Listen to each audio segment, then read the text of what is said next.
All right, hello everybody. We're going live. All right, we're here at Pure Plastic Surgery, and it's Hump Day with Dr. Earle. As you guys know, it's the time we get to spend, answering your questions and giving you information about plastic surgery and our practice and everything else. So, I hope you guys have been following us along here on IG today. But those of you that have probably noticed that there was a little bit of a takeover happening here today. So Yanisi, our pre-op coordinator, kind of took over, and boom, here she is. All right. So I know you had an opportunity to write some questions down during that, but we decided we'd bring her over here for our hump day here today. So we want to kind of focus it on pre-op, okay? So of course, towards the end we can answer some other questions, but we want to try to gear it towards pre-op and kind of answer any questions that you may have regarding that whole process, which if you've never had surgery before, it can be a little bit daunting, okay? But we have Yanisi here to, basically guide you through it, all right? Mm-hmm. So I'm going to let her talk here in a little bit, but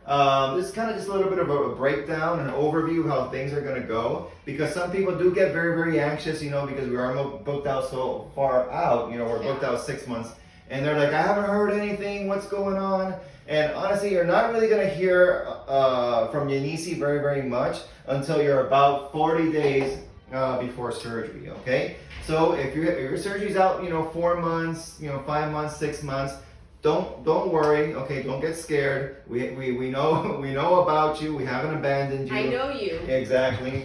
And we know you're coming up, but you're probably not going to hear from the Yanisi till about 40 days out, okay? So, all right, but now, they're calm, everything's good, but now it's 45 days before surgery, so what's going to happen?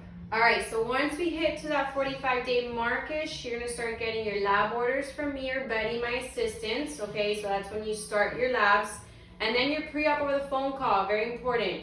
You do not see this appointment on your patient portal, okay? This is something that we do on our end, okay? We go over all your do's and don'ts, make sure you have any preparation issues, and what medications and vitamins you can take, stop taking, all the fun information and what you need to be aware of, what's to prepare for, what's coming up for you in those next few weeks, okay? So that's the important phone call. If I don't get you the first time, I will call back until I get a hold of you, I promise. And this is 40 days before? 45. Okay, 45 days. Maybe I wrote it small, make it bigger. There you go. 45 days before, okay? Yes. Now, this is an extremely important phone call, like Yanisi said, okay? It's very, very important because it's going to set you up to make sure that you're ready for surgery and there's no problems or hiccups, because nobody wants last-minute issues, okay? Or cancellations. Exactly. So when you take this call, it's best if you kind of take it, where you have some quiet time, when you can give her, at least 30 minutes or so? It's a good 10-minute phone call. 10 minutes? Yeah. Okay, so maybe not 30 minutes, maybe 15 minutes.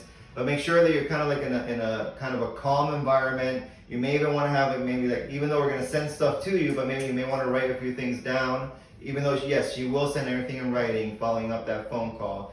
And you want to make sure that you tell us everything, okay? There's nothing, that needs to be withheld at this point. So you got to tell us all your medical history, all your surgical history, all medications that you're on, all vitamins, herbal supplements, anything that you're kind of ingesting, we kind of need to know about it, okay? Yeah, so you get the information on your welcome package when you are first booked by your coordinators. They send an email off to me. That's a bit of a brief overview of what's coming on. Then the instructions will begin at that 45-day mark, okay? It's really important, I'm going to state it again, your medications and vitamins, you have to tell me everything you're taking, because there are certain things that have to be stopped either 2 weeks or 30 days prior. So I'm going to state one of the biggest ones that I have, oral birth control, yes, or birth control patches or anything of estrogen pills have to be stopped 30 days prior to the surgery date.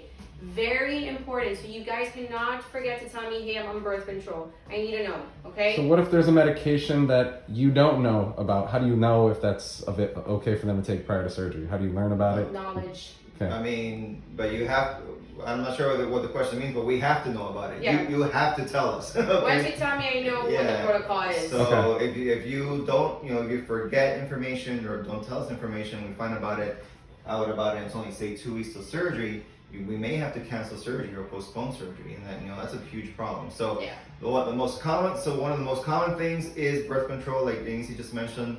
The most common one that we have to stop is the oral birth control. That definitely has estrogens in it, and you need to stop that 30 days before surgery. But that's not the only, sometimes there's patches that have estrogen. Those have to be stopped 30 days beforehand. Pretty much anything with estrogen needs to be stopped 30 days before surgery. Now, there are some birth control methods that are okay. So IUDs are okay. Anything Implants. with the Nexplanon implants that are only progesterone based are okay. So if it's only progesterone, then that's okay. But if it has estrogens, then it's not. Exactly. Okay. Now, what's the reason? The reason is because of blood clots. Okay. Estrogen increases your chance for blood clots, so that increases your chances of having DVTs and PEs after surgery, which can be very, very serious. It could potentially land you in the hospital, in the ICU, or sometimes even death. No bueno. So that's why it's so important. Okay. What about patients with asthma? Is there anything they need to be cleared for? Yeah, that's with me. I know, depending on what your conditions are, I know what to send you in your lab order. So anybody that has a history of asthma, or if you had asthma as a child, I'm going to send you a chest x-ray that's automatic, and it needs to be in order for us to clear you for surgery. So it's very important. You follow the instructions in your lab order, you get absolutely everything that's on there, you do it on due time, and you send it in on due time. Thank you. And what about patients who have one kidney? Is there anything extra they should do? Not necessarily, other than in the lab order, we always get renal function. That's kind of part of it for everyone. And so if your renal function is okay, there's not anything really extra that needs to be done. Yeah, and if your doctor thinks it's okay for you to have surgery as well, we're fine with that. Yeah, we'll get your medical clearance. All right, so we talked about estrogens. Another thing that's very, very important to stop 30 days beforehand is anything that's related to amphetamines. Yeah. And you can think, well, doc, I'm not doing drugs in the street, but that's not it. So there's two things that people take very commonly that have amphetamine-related substance. One is phentermine, which people take for weight loss. A diet pill. Exactly. So you have to stop your phentermine, again, 30 days beforehand, okay? And the other is medications that are typically for ADHD, okay? For Adderall. So Adderall, Ritalin. These medications have substances that are very similar to amphetamines, and therefore those have to be stopped 30 days beforehand as well. And the reason why is because anything related to amphetamine, not necessarily blood clots, but it does interact with your general anesthesia, and it can cause heart issues with the heart during anesthesia, potentially a heart attack. Okay, Are multivitamins okay, or any other vitamins that are not okay? Yeah, multivitamins are fine. I'll tell you exactly when to stop those. It's not a big issue, but there are vitamins such as vitamin E that you do have to stay away from fully. Yeah. Okay.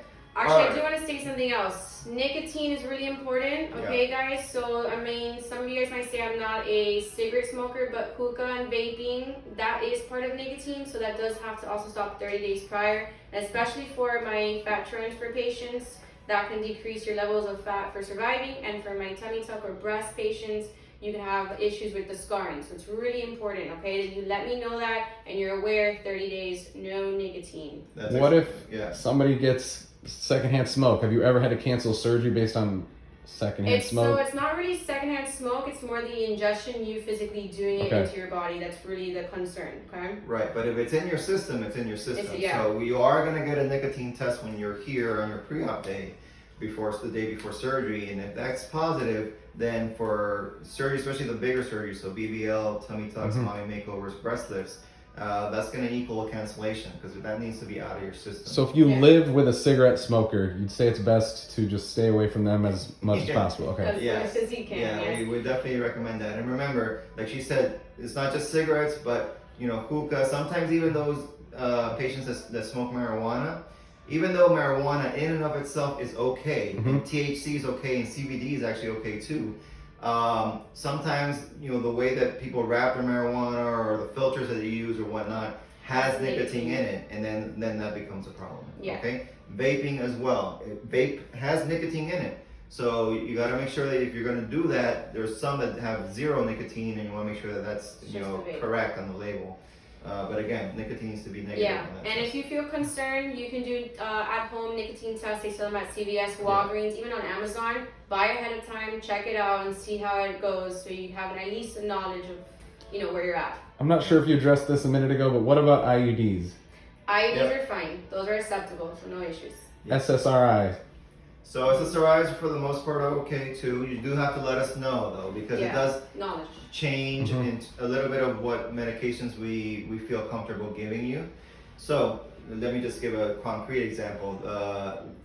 Typically, if you're on SSRI, we don't want to give a pain medication called Demerol. It's really not our go-to, but sometimes we do give it because Demerol helps with pain and shivering. But if I know that you're on, say, Prozac or anything like that, then we won't give you that Demerol because there could be a potential reaction. So even though it's fine, you do have to, like everything else, you have to let us know. Yeah. Okay. What if someone has sleep apnea? I mean, it's okay as long as you get cleared by it and your doctor is fine, and you should bring your machine with you over here to us. That's really important. Just so we have a day of surgery is key, just in case. Yeah, so that's a very good point. So if you are on a CPAP machine, you have to bring that with you because we're gonna probably put that on here in recovery, and you're gonna need it, while you're here. So definitely. So basically, as long as you're cleared, it's okay to have surgery, but make sure you bring whatever medications you need, whatever inhalers, and also your CPAP machine as well. Would IBS disqualify me? No, irritable bowel syndrome is typically okay. Yeah. All right. I'm on thyroid medication. Should I stop pre-surgery? No.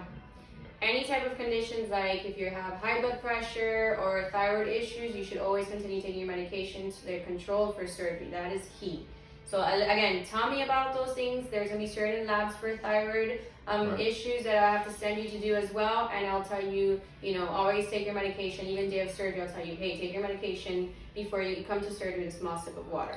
So right. So that's a great point there, because there's no such thing as cookie cutter type of medicine. That's why we do this call, and that's why it's so important. Because if you have specific issues that are going on, we need enough time to make sure that we're able to address those issues. So if you have high blood pressure, diabetes, thyroid, that requires additional labs, sometimes additional examinations, and we have to make sure that you have enough time to get all that done and the results in before surgery. Yes. So in this scenario, you have a patient who you've talked to them 45 days prior, and they come a week before surgery, and let's say they test positive for nicotine or the amphetamine. How does the process go from there? So, surgery's cancer. Yeah. Until when or when? So it depends on what it is. So let's say if it's for nicotine or the phentermine, we'll do 30 days from your last time you did the ingestion, and we'll book you out. We'll try to squeeze you into our schedule. But keep in mind that it's not following pre-op protocol, so there will be a fee for that reschedule. Yeah, there are penalties for that. We take this very, very seriously. Okay. We have an extremely tight schedule. Like we said, we're booked months out, and it's really not fair, to then have a hole in the schedule because, someone wasn't able to follow the appropriate protocols, okay? So, unfortunately, there is a, kind of a penalty for those types of things, because really there should be no excuse. You get your call, you have plenty of time to deal with all these things. So, typically when those things happen is because, somehow information was omitted or not transmitted or things like that, okay? All right, so because we want you to get everything in by 2 weeks before surgery, okay? Because if there is some very last minute thing, we at least then have 2 weeks to try to get that resolved, okay? So most of your stuff, that's why you have about a month, right? We call you about 45 days before, then you have about a month to get all your stuff in, and then we have that little extra squeeze time in case we really need it to do any potential last minute things. So we give you plenty of chances to make sure that you're ready on surgery day. Yeah, so really important, the latest is turn everything in, fax, email, or even Clara. Doesn't matter how you send it, so as long as we get it in on due time, okay? And then also I want to add, not only is your labs/clearance due 2 weeks before the surgery date, but your final payment for surgery is also due. Okay, now here's the little tricky question that you guys kind of have. If one is in and the other is not, do I have to wait? No. If your labs are still pending and we're at the 2 week mark, they are going to call you and ask you for your full balance. You have to submit it. It's per the protocol, it's per your contract that you signed. If we're still waiting on labs to come in, it's okay. Let them come in, but we need to have at least everything in 2 weeks. Don't make it wait though. That's the whole goal. Don't pass the 2 weeks, okay? The sooner the better, especially with COVID right now. Yeah, so the whole point is that we want to have pretty much everything set and ready, 2 weeks before surgery, so there's no surprises. So is your job to tell us what not to take, but do you also tell the patients what to take? Because the question is, when should I start taking iron pills? All right, good question. So the iron regimen are 4 things, okay? Vitamin C, 1,000 milligrams of Floridex, folic acid, and the hemoplex. All that you can start at 45 days or at least at your 30-day mark. Okay, and you're gonna take those all the way through to day of pre-op when you come in here to the office and you see me and Dr. Earle.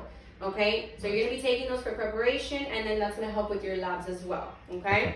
Yeah, and all those are okay to take throughout, so you can take them even after surgery. Yes. You can take them the day of surgery, after surgery. Yes. It helps kind of build your body back up, feel strong again. So there's no issues with any of those 4 things that Yanisi just mentioned. So at least the 2 weeks after surgery, you can take them again as well and continue them for Okay, strength. so thank you very much. So I know you just addressed the nicotine versus marijuana issue, but we still have a ton of questions about marijuana. Can you please just explain it one more time, if it's okay and how it's okay? So marijuana itself is fine. Now, it's the way you smoke it. If you mix it with a tobacco wrap or a nicotine wrap or something that way to actually do the smoking, then that's the issue, because now you have marijuana and nicotine in that smoke.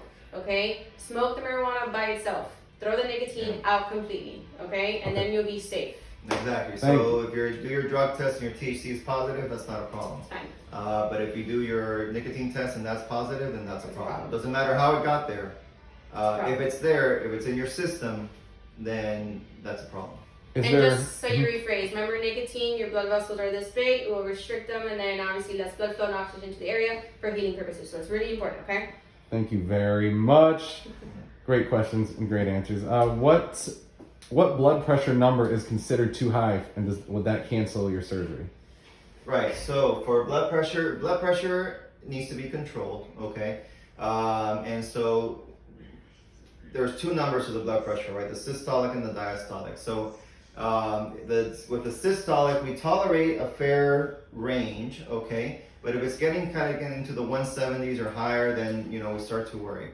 And then the diastolic, which is that bottom number, if that bottom number is above 100, then that's a big problem. Then that's typically we have to cancel surgery. That's actually the one that we worry about even the most, because it's the most difficult to control, and it's the one that can lead to more issues, such as strokes and cardiac issues. Okay, so ideally you want to have your blood pressure somewhere between 120 to 140 or 80. That's kind of an ideal number. We do tolerate a bit more, so say if you come in and it's 150 over 90, that's fine. I still think you eventually have to get back to your PCP and control it better, but it's okay for surgery.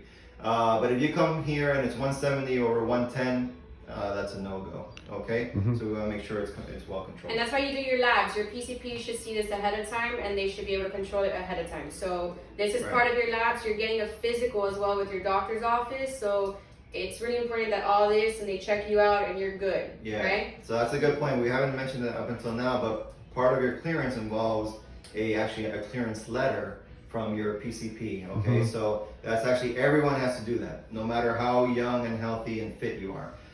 We require that. So there are quite a few things that are required of all patients, and then of course, depending on your specifics, then we may add a few things as well. Or take away, like if they have a hysterectomy. This next question is for you, Dr. Earle. So basically at that 45-day mark, everything is based, and if you're cleared for surgery. So, at the 45-day mark, you get the initial call. You got 30 days to work on it. At 2 weeks, you should have everything in, and then if everything looks good, you get that very special message that Yanisi will send you through Clara, saying, "Yay, you're cleared for surgery." And everybody knows that message. It's a famous message, so you'll get that from me. Now, what if from the 45-day mark till the surgery day, that patient gains or loses weight? Will that affect your evaluation or your Good. Actually, that's actually really good. So BMI is really important too. So in that clearance letter, when you're getting your physical, I'm going to see your BMI as well. If your BMI is over 33.5, I'm going to tell you you're probably going to have to cancel you then. Okay.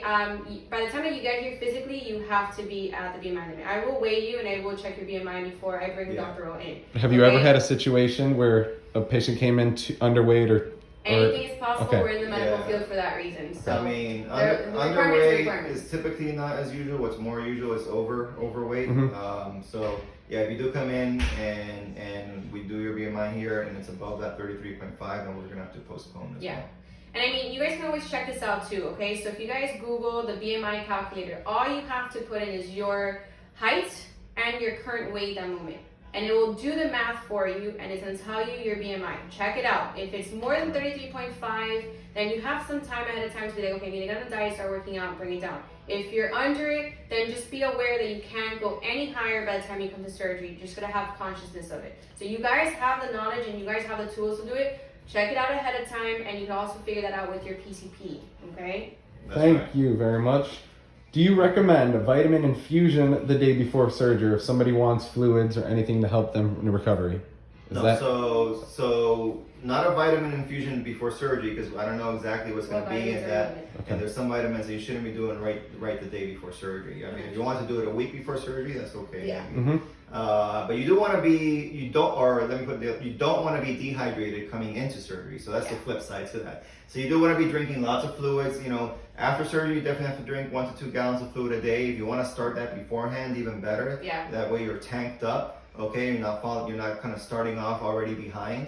And you will feel better after surgery if you come in very, very well hydrated. Yeah, and when I give you at pre-op your instructions for the following day for your surgery, I'm always going to tell you, drink at least 6 to 7 bottles of water until your fasting time begins, and that's your key to really hydrate. Thank you. Just answered the question. You just answered the next question. And how long is fasting? All right, so fasting's 8 hours long. So it not everybody's at midnight, okay? So I'm going to give you your specific time. Some people are at 9:30. Some people will be at 2 o'clock in the morning. So it's just 8 hours. And I will sometimes tell you if it passes the midnight little scheme, you know, have a little snack way before so you're not dehydrated or malnourished either, because that's not good for surgery either. Okay? So I'm going to give you all the information, you know, in person at pre-op. So just wait for me. And so when is that? So now we've done this, we got your clearance, and you show up the day before surgery. So here, it's very unusual. I mean, sometimes it has to happen because of coordination and COVID, a whole bunch of stuff lately, but for the most part, we always want to see you the day before surgery. We don't want to see you for the first time the day of surgery. So we see you the day before surgery for pre-op, and Yanisi's in charge of that as well. So what are some of the things that we do during that time? So basically, real quick, if you are a Monday surgery, we see you Friday because weekends are closed. Right. So you're here the more days. But technically, when you come in, basically I go over, obviously meet you, I bring you into a room, we go over your medical history one more time. We do your proper pre-op pictures of the areas that we're doing for surgery, okay? We go over your BMI as well. We do sign about 21 consents that we're gonna sign together, okay, through our iPad. All right, and then at some given time, I will bring Dr.Earle in so you guys can meet, go over your goals, see what's realistic or not with what you brought into us and how you are. And we go over the plan for you. We kind of just finalize everything, answer all questions and concerns that you're gonna have. If we need to add something or take something away in surgery, we can do that real quick there, okay? And then basically at the end, we just go ahead and give you a goodie bag with your scripts. I send you to a very specific pharmacy that is 10 minutes away, okay? They're quick and easy and probably a lot cheaper than other pharmacies here. And then give you your surgery time, surgery instructions, and your fasting time, and send you off. Very simple. Exactly. So that's a very, very important, consult basically. And we always like to do the day before because that way we can do it in a very calm manner. We can take our time with you. Typically it can be anywhere between 30 minutes to an hour. That is the day that you want to bring your questions with you. If you're someone that tends to forget, then do write them down, okay? Because that's when I'm going to go over basically your goals, your expectations. I'm going to try to make sure that we set realistic expectations, and we talk about, the procedures, potential complications, and basically kind of go over all the information one more time, okay? Yeah. And we want to get all that done your pre-op day, because honestly the next day, which is surgery day, yet I will see you before surgery again, but that's that there my time is a lot more limited. That's just to kind of go over some final things, final checks, do your markings, and then head off to surgery. Yeah.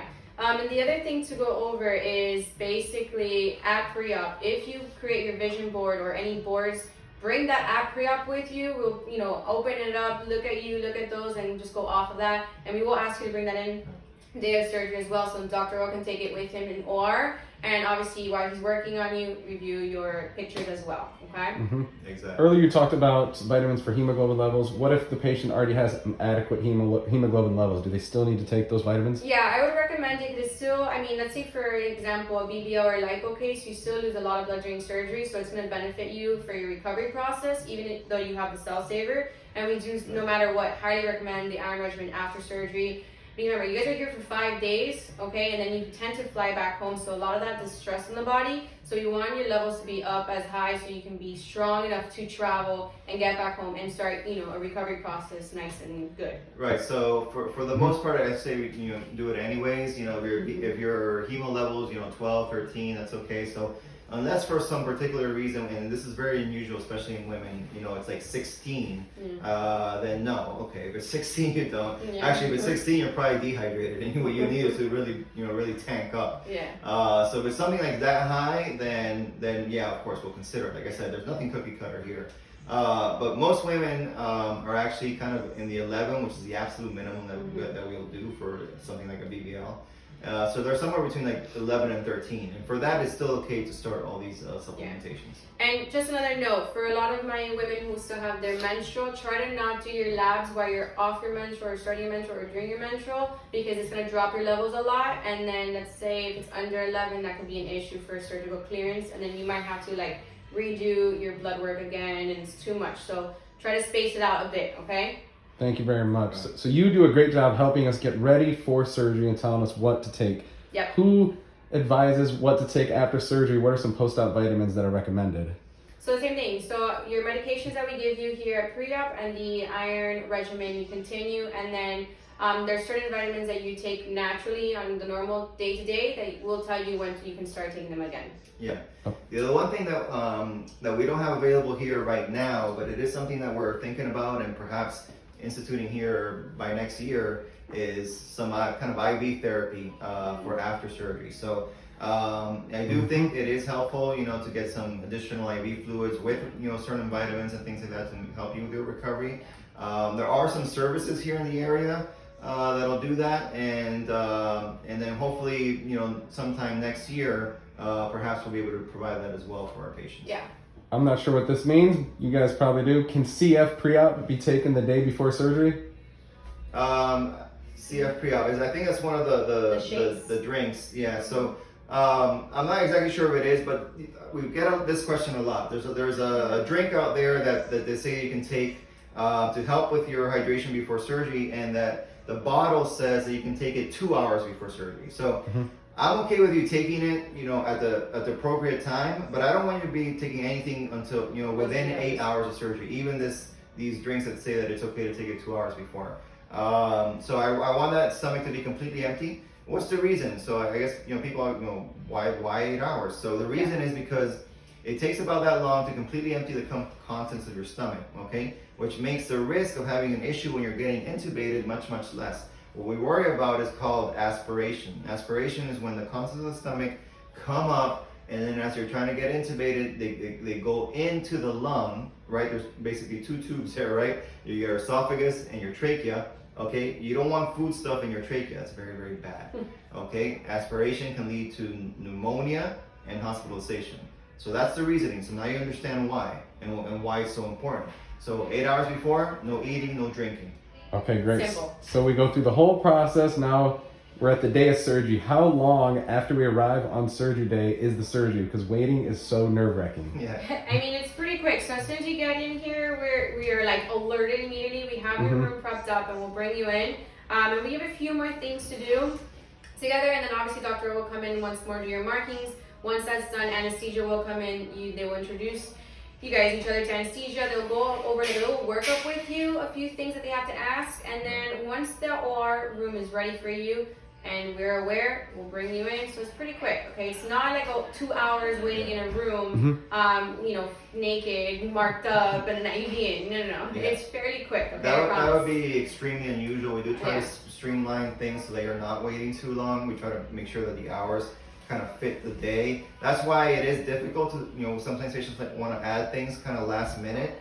And even though I'd love to add something last minute, it's really going to kind of shift the schedule back. And so we really want to try to avoid that. So we want to make sure that we have the plan set because the schedule runs pretty tight. You know, we try to keep a tight running schedule so that people are not sitting around and waiting for too long. Which brings us to a very good point, because a lot, and I think we're trying to fix it, but a lot of times you get these kind of alerts on your Clarion or whatever that it's giving you some random time, and people think that that's going to be their time. That's not correct. Okay, so that's why in pre-op, again, when you come the day before surgery, in your pre-op, when you do everything with Yanisi and me, she's gonna tell you the specific time to show up. Whatever time Yanisi tells you in pre-op, that is the time. Ignore everything else. Any other times that you see written or anywhere else, whether it's Clara, email, next tech, whatever, ignore it. All right. Only listen to Yanisi. All right. She's gonna give you the time, and that's the time to show up. There may be a paper out there that says you got to show up an hour beforehand. We're fixing that. You may have heard your friends say that you got to show up, 45 minutes beforehand. Don't do that. Okay, if she says show up at 6:30, you show up at 6:30. Listen again, Yanisi. We got it. Do you work with patients who have fibromyalgia? We can, we can. Depends a bit on if they're on any kind of medications, immunosuppressive drugs, or things like that. But if they're not on anything like that, then typically it's okay. How can one prepare for better healing post-surgery as far as scars, any diets and supplements that help with scarring? Alright, so good. We sell here the Silogen bottle. Okay, this is awesome for all kinds of scarring. Again, all scars can begin to get treated 2 weeks after surgery. So you can buy them here, alright, and then take it home. Once you hit 2 weeks, you can start applying them onto your scars.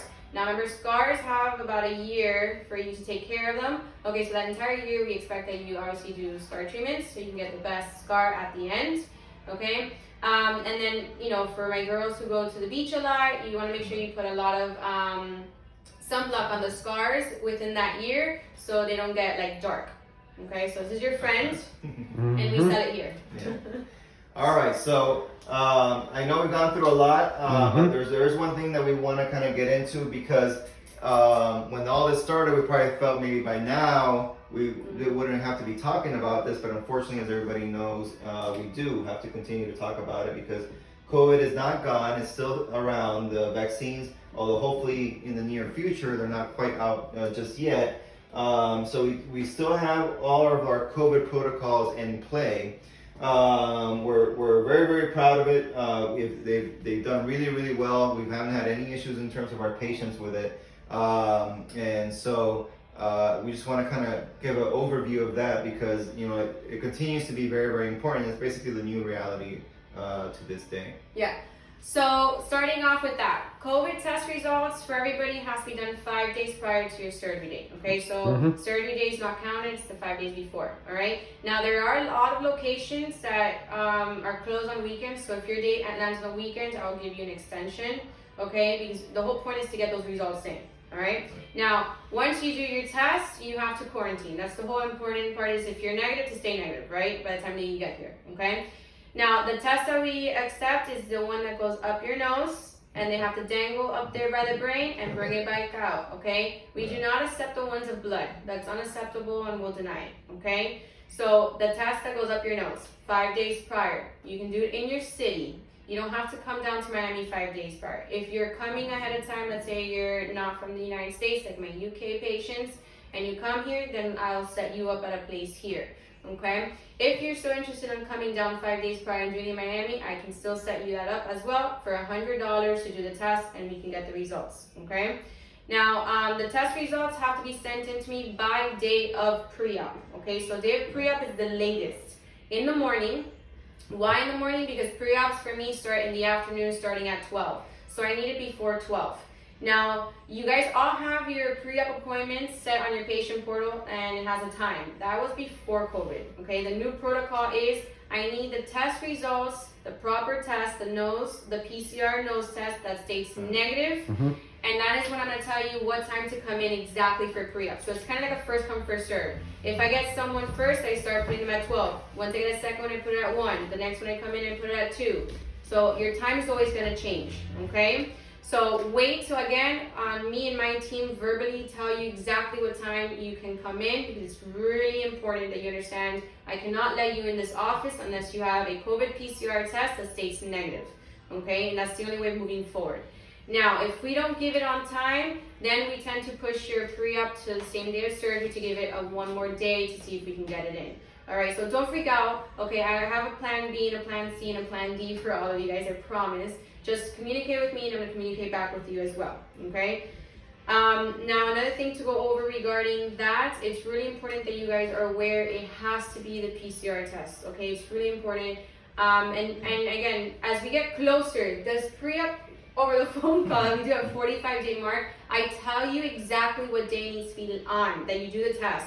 So we have that communication again and we go over it. So if you are a surgery patient for June of 2021 asking me when to do it, I'm gonna honestly tell you to wait because I don't know what COVID's gonna be like in June. And I don't wanna give you information and you make all this travel, inquiries and all this stuff that I think honestly personally is too far ahead. So you should wait, okay? So wait for my phone call. If anything, Clara or email, any of us can help you out as well if you're coming up now, but anything farther than that, just wait to see what the COVID protocols are for them. Okay, so the pre-op time on the portal is correct, right? Pre-op time in the portal is not correct. As well as your surgery time. Yes. Those are the two appointments that you see on your portal that you disregard the timing. Why? Pre-op, I need COVID test results, so I'm technically going to tell you probably the day before your pre-op when to come in. And your surgery time, again, like he stated, I'm telling you that verbally at your pre-op appointment at the end once we finish. Right. So those two appointments disregard. Because those can change last minute. So for example, say someone does want to add something and then have to shift the times just a little bit, or there's an issue with a patient because say their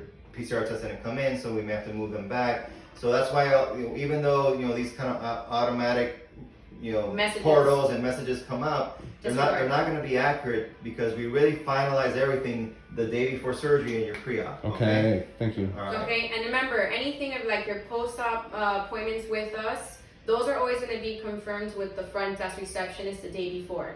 Okay, so she's always organizing that as well and separating everybody because of COVID, so there's not so many people in the lobby or crossing each other. So sometimes the times will change. Again, we handle everything and we give you the information you need. Promise. Thank you very much. Quick hemoglobin question. Does your hemoglobin drop if you're on your cycle? Yes. Yes. So you would recommend not to have surgery on your cycle? So no, you can do surgery on your cycle, that's fine, but when you're doing your labs and getting your clearances, try to do it not on your cycle. If possible. Yes.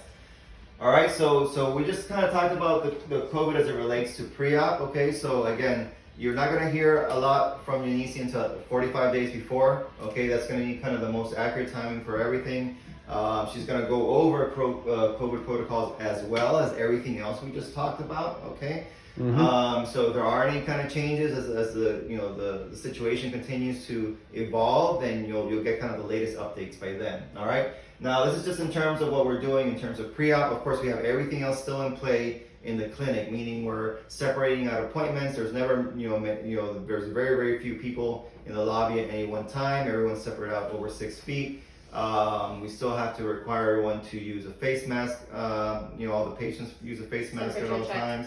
Temperature checks, hand washing, hand sanitizing, additional sanitizing of everything. All that stuff is still in play, as well as staff testing every 2 weeks. So we've continued all of that, and that's worked out very, very well. We're actually very proud of our protocols, and we have a lot of people asking us about our protocols and kind of teaching them how to do it. All right, so that's worked out great. But again, remember, there's different tests out there. There is that nasal swab PCR test. That's the one we want. Okay, the kind of antibody finger stick test. That's not the one we want. Okay, so that's not going to be. Thank you for clearing that up. Yep. Okay. A few things to go over. When you guys get your test results for COVID, it doesn't matter how you send them in. If it's a screenshot from your phone and you send it through Clara, email, or fax, as long as we get it in the latest day of pre-op in the morning, okay? Another thing I want you guys to remember, when you guys are booking your flights, if you're coming same day as pre-op, please come in anything in the morning earlier than 10 a.m., okay? Because you guys are not allowed to bring your suitcases to our office, and then if we start at 12, and you land at 10, it doesn't give you enough time to go get your car, go to a hotel or Airbnb and drop things off. Again, you cannot bring anything into the office but a small purse. And obviously your board, your vision board, but it's just for COVID purposes. We need to have everything sterilized. So make sure you guys do that time frame, good when you do the traveling. And if you don't find a flight the same day as pre-op, come in the day before. All right, it's really important, please. Thank you so much. We're pushing 40 minutes right now. I just want to knock out a few more questions if that's okay. All right. Got some time on your schedule. How does Dr. Earle decide who's first for surgery, and can one request to be first on the surgery day? Right, so the issue is that everyone wants to be first, and unfortunately that's physically impossible. So how do we decide? So there are certain things, like if someone does have a comorbidity, but that means, say, someone's a diabetic or high blood pressure, so if someone has something like that, they typically should go first because they shouldn't be kind of waiting around all day. So those types of patients we do tend to put first.